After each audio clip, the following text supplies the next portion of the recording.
જય શ્રી કૃષ્ણ વાલી મિત્રો.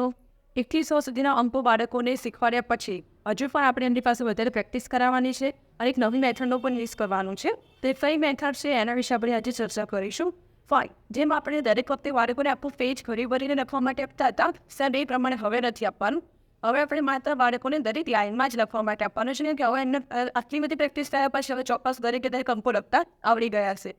દરેક બાળકને સમજાવવાનું કે આપણે જેમ 1, 2, 3, 4 અને 5 પહેલાં તમારે લખીને આપવાનું અને પછી લાઇનમાં ટપકા કરીને આપવાના અને એને સમજાવવાનું કે દરેક ટપકા ઉપર જે લાઇન પર જે અંક લખેલો છે તારે પણ સેમ એ જ ટપકા ઉપર એ અંક તારે લખવાનો છે. એટલે એક લાઇન ભરીને આપવાનું. સેમ આવી રીતે તમારે 1 થી 10 સુધી લખવા માટે આપવાનું છે. બાળક પહેલાં 1ની લાઇનમાં 1 સેમ એ જ પ્રમાણે 2 લખશે, પછી 3 લખશે. તો એના આધારે 1 થી 10 સુધીના ફરીથી એની પાસે અંકો લખવાના છે. એ અંકો લખાઈ જાય એના પછી નવી મેથડનો યુઝ કરવાનો છે.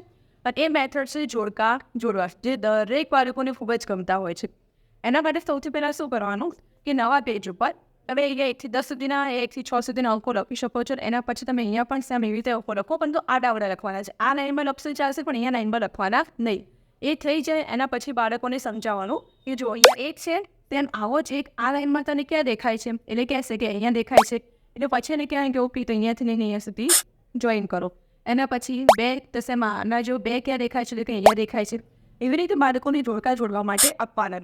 જો બાળક બધા જ જોડકા એટલે કે બધા જ અંકો ઓળખી જાય છે અને સાચા જોડકા જોડે છે, તેનો મતલબ એવો સમજી લેવાનો કે એને અંકો ઓળખતા આવડી ગયા છે. પરંતુ જો બાળકને થોડી ઘણી ભૂલ થાય છે તો તમારે એને હજુ વધારે પ્રેક્ટિસ માટે જોડકા જોડવા માટે આપવાના. એટલે એ બધા જ અંકો પરફેક્ટલી એક સરખા કયા અંકો હોય છે એ ઓળખતા શીખી જશે. તો સેમ આવી જ રીતે જેમ 1 થી 10 સુધી પહેલાં લખાવડાય પછી એના જોડકા, એવી રીતે પહેલાં 11 થી લઈને 20 સુધી લખાવવાનું, પછી એના જોડકા, 21 થી 30 સુધી લખાવવાનું, પછી એના જોડકા, એવું 100 સુધી કરાવવાનું છે. એટલે તમને ખબર પડશે કે કયા અંકે ઓળખી શકે છે અને કયા અંકે ઓળખી શકતો નથી.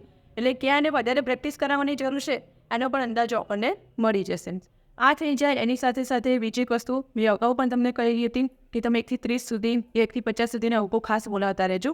પણ હવે આ સ્ટેજ પર પહોંચ્યા પછી હવે બાળકને તમે 1 થી 50 સુધી બોલાવતા હોય કે 1 થી 70 સુધી બોલાવતા હો, 1 થી 100 સુધી બોલાવવાનું હવે સ્ટાર્ટ કરી દેજો.